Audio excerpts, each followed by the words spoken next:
She was like a curl that slinks through the nights. He was like a golden flower dancing in the winds. And he was bringing some hot stuff. Yeah, last year, these three were certainly quite the act last year for the Moonfire Faire. And even though they're not in the form that we saw them last year, they're still here, and they still gave us quite the interesting summer event for 2017. So, with that in mind, greetings people of the world, Matthew back with you here at Overall Autism for another edition of the Tales of Eorzea vlog here on Final Fantasy XIV's Exodus server.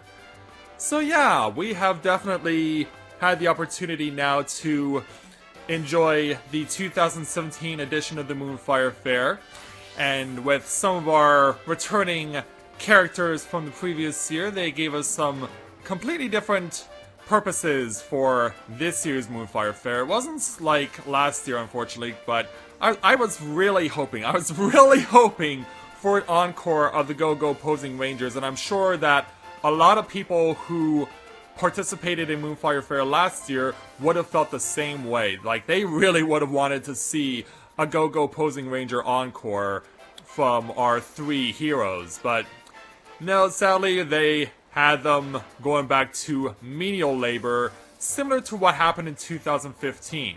The difference, though, was that in 2015, it could be easily finished very fast. You had lots of people who were helping each other out to do things as quickly as possible to get people out for and finished and done with the thing in less than 15 minutes. Thankfully, though, they revamped the system a little bit so that it could draw out the challenges a little longer and make the events last a little while longer, so that way it didn't feel like it was just over and done and that was it. So at least Square Enix was able to learn from last year, or not last year's Moonfire Faire, but from 2 years ago, and refine the system to make it a little more fair so people could enjoy Moonfire Faire for a little longer. And heck, this thing's going on for 3 weeks, so it's not like people are necessarily going to be running out of opportunities to come back out here and help out the Limsalo Minsa Adventurers Guild. Like, not at all. So it's really good to know that we're getting an opportunity to enjoy the experiences of the Moonfire Faire. But first, before we continue on, we should go back to the Free Company House because there is something I should show you guys in terms of the progress that we've been making with one of the things that we have. Now, you might remember that a few weeks ago, we were, one of our members who's no longer with us helped to pretty much single-handedly build us an airship. So, as far as that airship has been concerned, like, we've been definitely getting some good uses out of it. In fact, I think I showed this off last week as well. But as far as it stands right now, the ship that has been making some pretty good progress, so much so that it's now gotten some really high rank. Like, I don't know what the maximum rank is for how much experience a airship can accumulate.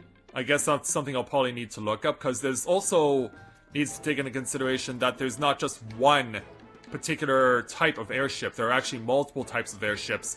The one we have is just the basic version, the Bronco version, featured when you go take on your level 20 challenge for whichever grand company you ultimately align yourself with. So, with that in mind, our little ship, the Gull, has actually made it now to rank 21. And has been bringing back some interesting items, to say the least. And most of it is for crafting purposes. And because most of it is for crafting purposes, we can really be able to have anyone who does crafting really take advantage of it. Like, for example, we have been able to accumulate things like red clay that can be used, as it says there, by potters and sculptors. And as far as I know, it can also be used for gardening as well. So if you have a plot in your free company house, this is a good way to make use of it. We've also been able to accumulate balsa wood scraps, which are also good for crafting, as well as bamboo weaves. And we've also picked up Vivinites, which is something that can be used for making jewelry. We've gotten both normal and high quality.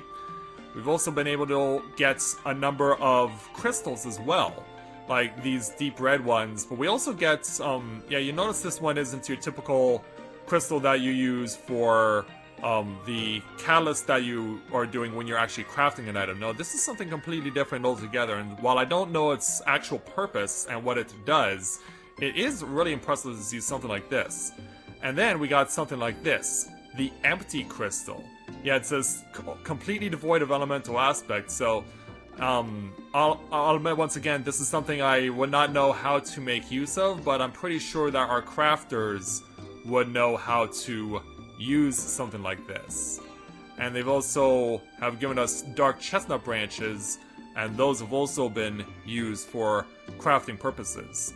Now, something else you also may have noticed that our guild total just hit 40 million, which means that if we were ever to be in a position to do so, like, we would be really close now to being in range for purchasing a mansion-size plot, which is something that we have talked about doing and something that we would ultimately like to accomplish. But the main consensus right now is to save the money for transferring our plot, which is currently in the Goblet, over to the Shirogane area over in Hingashi. And so that is something that we're waiting for patch 4.1 to occur. Once we've done that, then we can go ahead, go over to Shirogane, purchase a plot over there, and we'll be able to transfer, as far as I know, everything that's currently standing in this house directly over to our new plot. I'm not exactly sure how that system is going to work because Square Enix has not fulfilled all the information yet. I guess they, of course, still need to withhold it just to make sure that the rules are fair for everyone. But as far as I know, like, we'll be able to, from what I've heard, able to move pretty much everything that's in our house all over to a plot in Shirogane without having to remove everything and tear everything down, which would be great, to be honest. If we can have a situation where that's not a problem and we don't have to do that, like, I'm satisfied. I would definitely be happy to see something like that.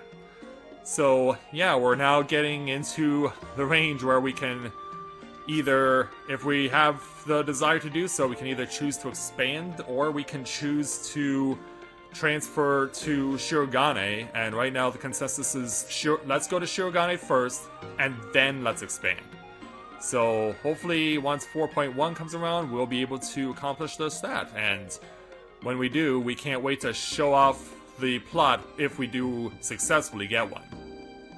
So that's gonna do it for today's edition of the Tales of Eorzea vlog, and don't forget that, as always, if you're looking to join our free company, if you have a character here on Exodus or are looking to create one, we'd love to have you with us.